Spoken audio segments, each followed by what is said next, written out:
রাত 2:13। সবাই তখন ঘুমিয়ে, কিন্তু সেই রাতেই আমি একটা কল পাই। অসম্ভব। নিহাত তো, কারণ ফোনের ওপাশ থেকে কেউ আমাকে বলছে। আমি পিপহোল দিয়ে তাকালাম। বাইরে একজন দাঁড়িয়ে।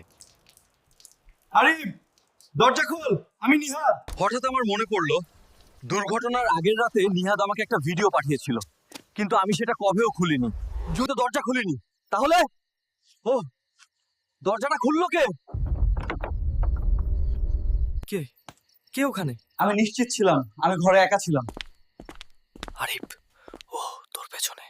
এটা কি? এটা কি? এটা কি সত্যি? আমি জানি না।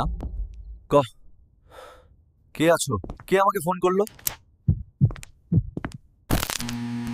তুই না জানিস, কিন্তু তোর কণ্ঠে আমি শুনেছি তোর ভয়। আরিফ, যদি তুই আমাকে দেখতে চাস তো দেখ।